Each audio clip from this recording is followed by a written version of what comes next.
Well, here we are again, making sure you have all the tools you need to manage your menopause your way. And I'm so very glad you're here today because today's topic is a very hot one. It's all about the estrogen window of opportunity as it pertains to taking estrogen replacement to prevent Alzheimer's. I've been giving you individual and sequential videos on all your management options for preventing Alzheimer's since video 253. And before that, I taught you everything about Alzheimer's itself in videos 236 through 252. You see, I painstakingly make absolutely sure that I present these videos to you in just the right order. Please don't waste my efforts and sabotage your education by watching them out of order. You'll just make everything harder on yourself. That sounds like something your mother might have said when you were young, doesn't it? Well, was she right? I guarantee you that I'm right when I tell you things that sound like your mother. So this is video number 274. Last week I presented estrogen as a hormonal medication option for preventing Alzheimer's, and it's the only hormone I presented. And that's because estrogen is the magic hormone for your brain. Progesterone has absolutely nothing to do with it. So while your HRT may or may not contain both estrogen and progesterone, depending on whether or not you need progesterone to protect your uterus from uterine cancer, it's the estrogen that matters to your brain. Last week, I ended the video by saying that there are some particular requirements that have to be met in order for estrogen to accomplish the goal of preventing Alzheimer's. And today, I'm going to tell you what they are. Today's information is in the same section of Chapter 33 as last week's information. It's under the heading Hormonal Medication Options in both the first edition and the second edition of my book. And this is one of those aha moment videos that will really make a difference in your future, and it'll save your brain. So please pay close attention while you watch this one. Way back in videos 80 through 90, I introduced you to something called the estrogen window of opportunity. Any kind of window of opportunity is about timing, right? And this is no different. The estrogen window of opportunity pertains to the fact that any part of your body that is dependent on estrogen for its function or maintenance will begin to age and deteriorate when you lose your estrogen. If there is any such thing as a fountain of youth, estrogen is definitely it for women. So estrogen keeps you young, both inside and out, as long as your body produces it. But when your body stops producing it, the aging process begins. In the case of your heart, your arteries start to harden. In the case of your bones, you begin to lose bone. And in the case of your brain, you begin to develop problems with thinking clearly. Most women refer to it as menopause. But it's a sign of something else. It's due to the aging process in your brain. And what's really going on is that your brain is shrinking just like your bones do. And in 1 out of 6 women, that brain shrinkage will ultimately manifest as Alzheimer's. And while there are many other risk factors that influence whether or not it manifests as Alzheimer's, loss of estrogen is like a huge trigger for it. And explaining away the higher incidence of Alzheimer's in women by saying that it's because we live longer ignores the main culprit. You know, in that short segment of videos called the Neglect series, I made up something called the tree in the room. And the tree in the room is analogous to the elephant in the room. It refers to the phenomenon of everyone ignoring the most obvious thing of all in a situation. Well, the fact that loss of your estrogen is the most direct cause of Alzheimer's is quite obvious, and yet sometimes people ignore it. So we're going to address the estrogen window of opportunity for Alzheimer's by focusing on 3 basic principles. timing, travel, and dosage. So we'll start with timing. Now, timing actually has two separate parts. The first is when to start taking estrogen replacement in order to prevent Alzheimer's. And the second is how long to take estrogen replacement in order to prevent Alzheimer's. So, if you begin to lose brain tissue and you begin to have an increased risk of Alzheimer's precisely when you lose your estrogen, it means that estrogen replacement can prevent these things, right? But there are certain principles involved. The big key to the estrogen window is that you have to start taking estrogen replacement before you lose your estrogen or as soon as you lose your estrogen. The whole purpose is to avoid letting the window open in the first place. If you go for 2 years with no estrogen, you lose brain tissue for those 2 years and possibly begin developing Alzheimer's. But you won't know that for years to come. The whole idea is to create a seamless transition from supplying your brain with the estrogen your body produces to supplying your brain with estrogen replacement. There should not be a gap between the two. The gap is an open window that creates the opportunity for Alzheimer's to begin. Here's an analogy using a real window. Let's say that you normally keep all your windows closed to prevent any insects from flying into your home. So your house is free of insects. That would be like your brain being free of Alzheimer's. But let's say that you decide to open the window for a period of time when the weather is really nice outside. And while the window is open, a couple of moths fly in. You don't see them fly in. You're going on about your daily life at home. But the moths fly in and they find a place to call their home. It could be in your flour or in a box of cereal. And they do there what they would do anywhere: reproduce. But because the life cycle of a moth has larval stages, and because they're hidden, they're living hidden in your flour or your cereal box, you're unaware of their presence for months. With time, those two moths become mini moths, and it isn't until many months after the first two flew in that you discover them. And once you see one moth, you start seeing others. And before you know it, you're seeing them all over your kitchen. It's infested. How did they hide so well for so long? Once their presence becomes apparent, you have a huge battle on your hands. Leaving that window open for just a short time enabled a huge series of events to occur that eventually became a huge headache. Well, if you leave your estrogen window open and don't provide your brain with estrogen for a period of time, the eventual headache will be Alzheimer's. So the very first principle of the estrogen window of opportunity with regard to prevention of Alzheimer's disease is that you must start taking estrogen either before yours is gone or as soon as yours is gone. You saw this same principle with bone loss, but it's a whole lot easier to replace lost bone than it is to replace lost brain. Now, what if you go for a few years without estrogen and then start taking it in a delayed fashion? Does the delay merely increase the possibility of Alzheimer's getting started, or does the delayed estrogen replacement cause harm to your brain?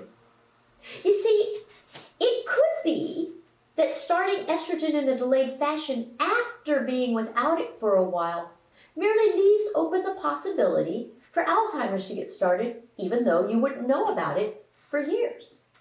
In that scenario, the delay itself merely postpones the time when the benefits of estrogen begin.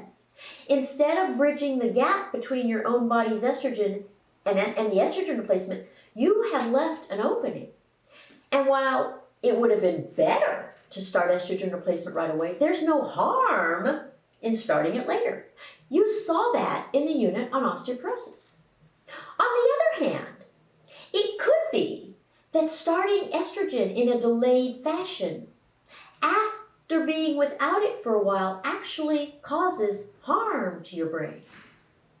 In that scenario, the time without estrogen causes aging, which makes starting estrogen replacement more risky. You saw that in the unit on heart attack. So now with Alzheimer's, which do you think it is? Do you think loss of estrogen for your brain is more similar to your bones or to your heart? You see how there's a lot of overlap here? You've learned that a lot of the risk factors for Alzheimer's are the same as those for a heart attack. And yet, you've also learned that the consequence of estrogen loss on your brain is a lot like the consequence of estrogen loss for your bones. Estrogen loss equals bone loss. Estrogen loss equals brain loss. Well, in the case of starting estrogen replacement in a delayed fashion, your brain is more like your bones. You do not do any harm at all to your brain by starting estrogen in a delayed fashion. You just may have left the window open long enough to enable Alzheimer's to start developing, even though there are no signs of it yet. And once Alzheimer's has started, estrogen replacement will not reverse it or arrest it. So while a delay in starting estrogen is not harmful, it cannot improve or treat Alzheimer's that is already there. So the key to timing is that you need to bridge the gap between losing your own estrogen and starting estrogen replacement if you want to prevent Alzheimer's. So now let's address the second part of timing, the issue of duration. How long should you or must you take estrogen to prevent Alzheimer's? Why don't we go back to basics? In everything I've taught you about Alzheimer's, you have seen that no matter your age and no matter how you lose your estrogen, you start losing brain as soon as you lose estrogen. That is why you have brain fog right away. So if you take estrogen replacement therapy for a while and you then stop it, does it make any sense at all to you to assume that you will not start losing brain?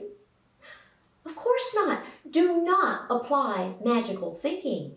You learned in the osteoporosis unit that estrogen loss equals bone loss. And you learned that estrogen only protects your bones from osteoporosis while you are taking it. Why would it be any different for your brain? So the logical, simple truth is that estrogen loss causes brain loss. Estrogen replacement will prevent brain loss and Alzheimer's only while you're taking it. If you stop taking it, you will start losing brain. Now, I know you probably hate me right now, and you might feel that I make your life more difficult by telling you the truth, but I can assure you that the complex truth is much better than a simple lie. And you can always count on me to tell you the whole truth and nothing but the truth, even when it's not what you want to hear. So now for the second principle, travel. For any estrogen to prevent Alzheimer's, it has to travel throughout your entire body. That's the only way it's going to get to your brain and fill your brain's estrogen receptors. Way back in the estrogen window videos, and even others before that, you learned that there are two categories of estrogen products with regard to what I refer to as travel. Some estrogen products are made to travel throughout your entire body. They consist of molecules that are very tiny, so tiny that they can get into your bloodstream. And once they're in your bloodstream, they'll travel to all parts of your body and fill estrogen receptors wherever they exist. And you have loads of estrogen receptors in your brain. It doesn't matter whether the estrogen product is a pill or a patch or a gel or a spray or a shot or a vaginal ring. As long as the molecules that compose it are small enough to get into your bloodstream, they will make it to your brain. This is in contrast to estrogen products that are made only for your vaginal symptoms. They do not travel throughout your body. Their sole purpose is to benefit your vagina. So they do not go anywhere but your vagina. And the reason they stay confined to your vagina is because they consist of molecules that are too big to get into your bloodstream. Regardless of whether it's a vaginal cream or a vaginal tablet or a vaginal ring, it provides estrogen to your vagina only if it is an estrogen product for your vagina only. If this is the only kind of estrogen you use, the estrogen window for your brain is still wide open. And that means that you are losing your brain while you are saving your vagina. And the third principle is dosage. As I taught you in the estrogen window series of videos from 80 to 90, there is a minimal necessary dosage of estrogen that you have to take if you want to get the benefit of preventing Alzheimer's. If you take less than that minimal necessary dosage of estrogen, you may alleviate some of your menopause symptoms, but you will not save your brain. It will not be enough to prevent Alzheimer's.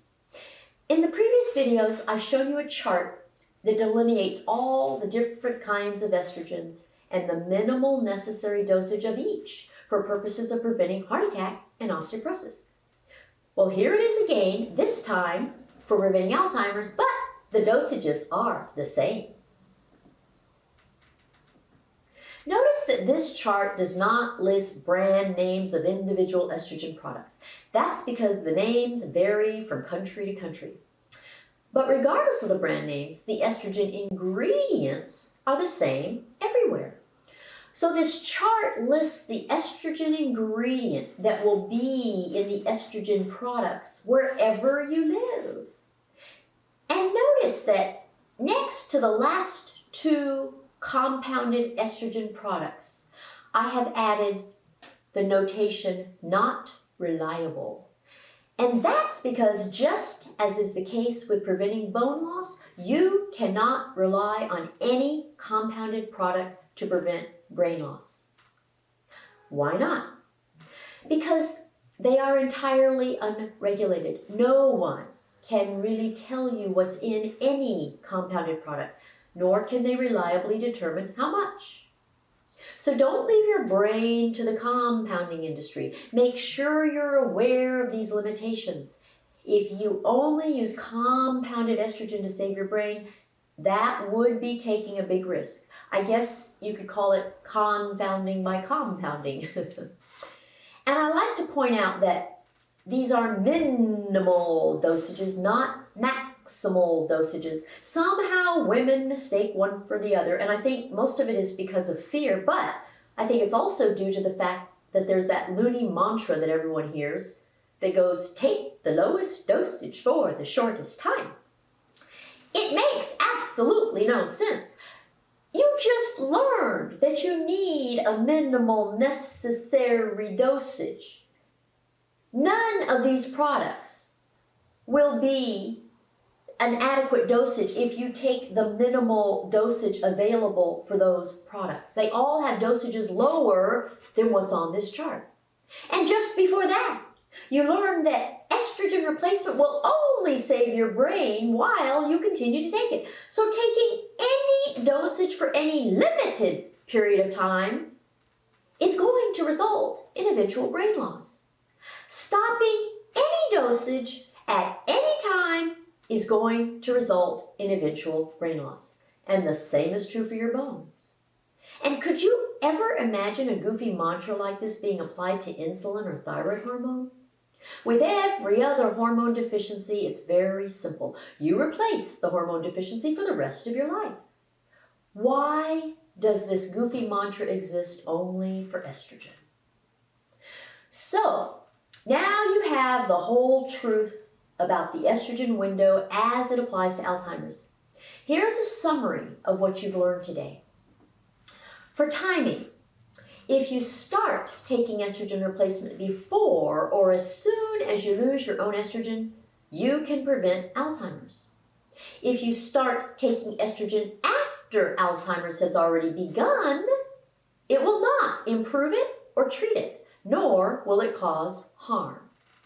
But estrogen replacement will only prevent Alzheimer's while you are taking it. If you stop estrogen replacement, your Alzheimer's risk begins to increase. For travel, in order to prevent Alzheimer's, the estrogen must travel throughout your entire body by entering your bloodstream. And for dosage, in order to prevent Alzheimer's, the dosage of estrogen replacement must at least meet the minimal necessary dosage requirement for that kind of estrogen. Are you starting to see how the basic principles I've taught you just keep coming up again and again? See, that's the nature of a real education, and facts make sense. If you want to print out the chart of estrogen dosages, you'll find a link of it just below the screen you're watching, or better yet, go to menopausetailor.me where you'll find all my charts and a lot of other resources. So that's it for now. In the next video tutorial, I will present one specific type of estrogen that protects your brain better than all the others. It will shock you. Be sure to go to menopausetailor.me to schedule a consultation, because that's the only way to get all the facts tailored specifically to you. Be sure to subscribe and be sure to follow me on Facebook, Twitter, and Instagram. Bye!